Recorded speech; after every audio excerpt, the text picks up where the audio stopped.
Soy Daniel Reyes, realizador multimedia de Inside Crime. Durante más de una década, Rosario ha sido la capital del crimen en Argentina. Mientras las pandillas competían por el control del tráfico de cocaína, las guerras territoriales a menudo atrapaban a transeúntes inocentes en el fuego cruzado.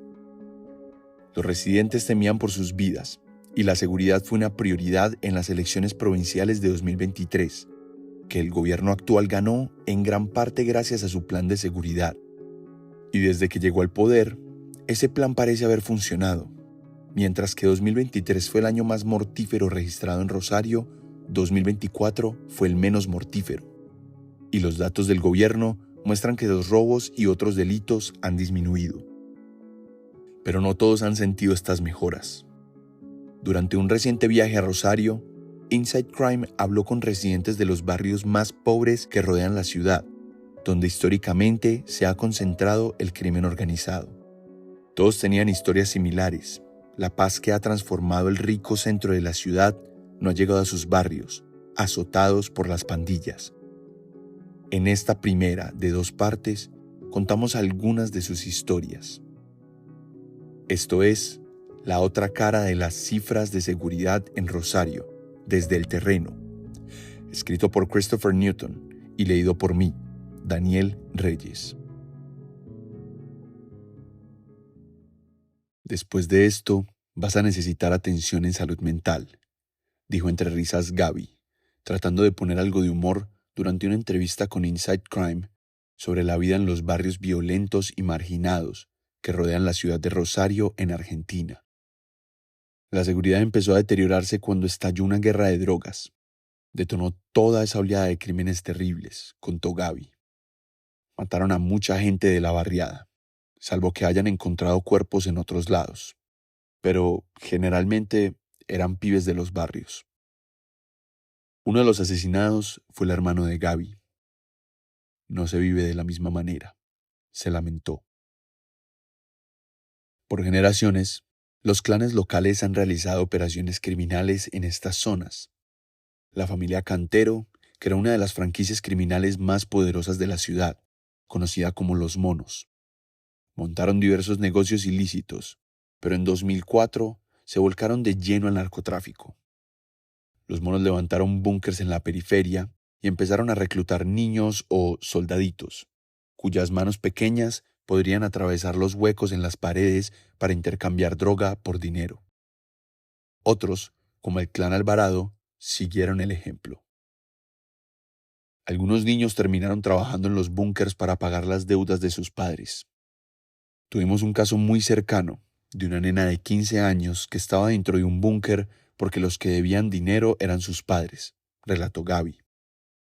Dentro del búnker se consume mucho tiempo encerrado, y obviamente le suman la deuda que tenían supuestamente los padres.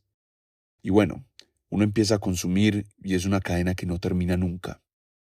Cuando Claudio Ariel Cantero, alias El Pájaro, líder de Los Monos, fue asesinado en 2013, su hermano, Ariel Máximo Cantero, alias Guille, asumió el mando, y se desató el infierno.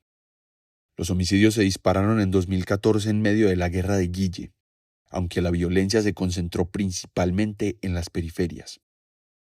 Pero la inseguridad que vive Gaby convive con el discurso oficial de que el gobierno le lleva ventaja al crimen organizado. Desde que ganó las elecciones de 2023 con una campaña centrada en la seguridad, el gobierno provincial lanzó una serie de reformas con iniciativas tanto punitivas como preventivas. El año 2024 fue el menos letal en Rosario, desde que Guille desató su guerra en 2014. Es cierto que los homicidios han aumentado levemente en 2025, pero siguen siendo inferiores a cualquier otro momento desde entonces.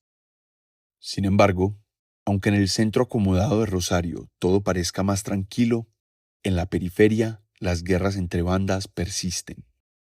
Según el gobierno, las bandas más grandes han sido desarticuladas.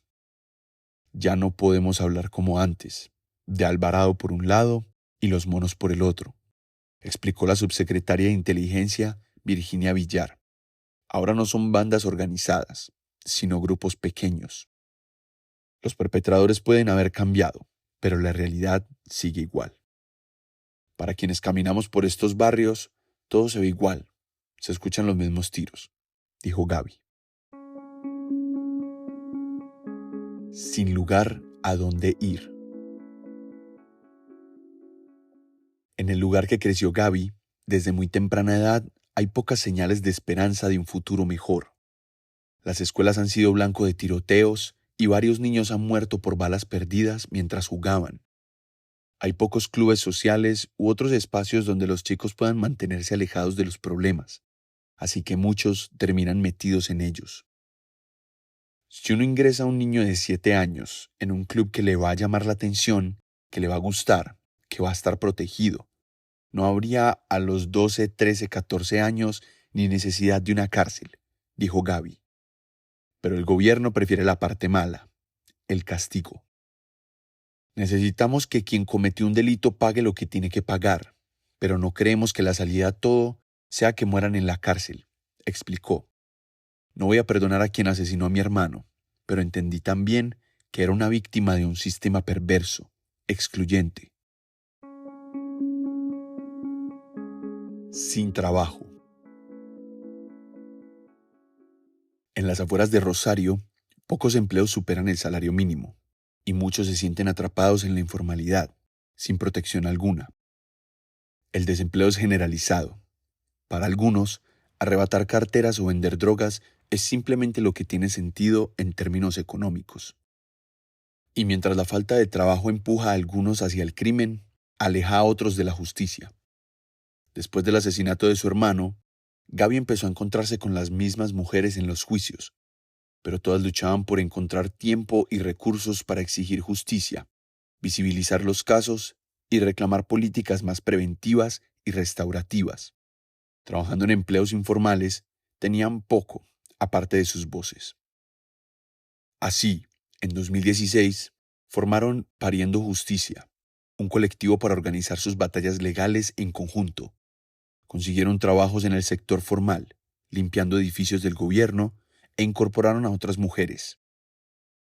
Pero el desempleo comenzó a aumentar de nuevo hacia finales de 2023, según el Instituto Nacional de Estadística y Censos de la República Argentina.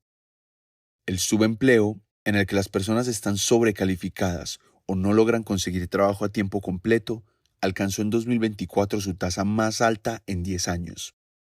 El número de mujeres que encontraron trabajo a través de Pariendo Justicia ha disminuido, y los contratos de limpieza con el gobierno se están agotando. Incluso con empleo, las largas jornadas de las madres significaban que los hijos muchas veces llegaban a casas vacías o que perdían un día de paga para ir al médico. Yo siempre digo, no tengan hijos, no los traigan a la vida, porque hoy vivimos en algo tan feo. Y en cuanto a la seguridad en el tiempo, no le podemos ofrecer absolutamente nada. Ni siquiera le podemos ofrecer hoy en día como mamá, porque no estás, porque trabajas, porque necesitas sobrevivir, dijo otra integrante de Pariendo Justicia a Inside Crime. Con trabajos formales que muchas veces no alcanzan para sostener a la familia, muchas personas terminan recurriendo a la venta de drogas. Sin ayuda. Cuando pasan los pibes en las motos y hacen esas explosiones, bangs, bueno, te tiras al piso o te metes adentro, contó Gaby. Las investigaciones psicológicas sobre el trastorno de estrés postraumático han vinculado el trauma con el aumento de la agresividad y la desconfianza, especialmente entre los niños. Eso puede volver la violencia cíclica. Cuando una víctima o testigo se expone a un crimen o a la violencia, su cerebro se sobrecarga. Si no recibe ayuda, muchas veces recurre a la violencia y a la agresión como forma de protegerse de futuras amenazas. Este trauma puede afectar el desarrollo del cerebro adolescente y limitar las posibilidades de escapar de la periferia mediante el estudio o un buen empleo. Sin tratamiento, la exposición a la violencia puede hacer que una persona reaccione de manera desproporcionada ante la mínima percepción de amenaza. El trauma va más allá de asustarse con un petardo o un carro que explota. Empuja a muchos niños a unirse a bandas, en parte para protegerse y ser depredadores en lugar de presas. A las bandas no les importan las calificaciones escolares. Sin confianza. Si encarcelar a personas ha hecho que algunos habitantes del centro de Rosario se sientan más seguros, en las periferias muchos se sienten perseguidos. Punir, castigar, encerrar. Es punir, castigar y encerrar, dijo Gaby. Una política de paradas aleatorias para pedir documentos es un ejemplo reciente. La policía revisa el documento, y si la persona no es buscada por ningún delito, la dejan ir. Pero muchos en estos barrios no tienen documentos oficiales, y algunos entrevistados por Inside Crime dijeron que prefieren dejar sus celulares o documentos en casa, por miedo a que se los roben. No es raro que terminen en una comisaría lejana, sin dinero ni forma de volver.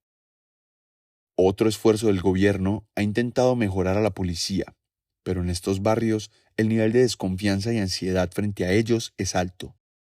Varios habitantes de la periferia y un trabajador de una organización social que habló con Inside Crime bajo condición de anonimato reportaron haber visto a policías custodiando puntos de venta de drogas.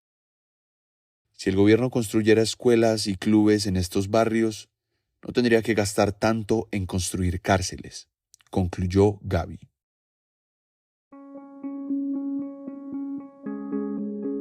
Esto fue La otra cara de las cifras de seguridad en Rosario, desde el terreno, publicado el 15 de septiembre, escrito por Christopher Newton y leído por mí, Daniel Reyes. Para más historias en audio, podcast y periodismo narrativo de largo formato, asegúrese de seguirnos en Spotify, YouTube, Apple Music y Amazon Music. No se pierda el segundo episodio sobre Rosario la próxima semana. Y para obtener más información sobre esta y otras historias de la región, visite insidecrime.org.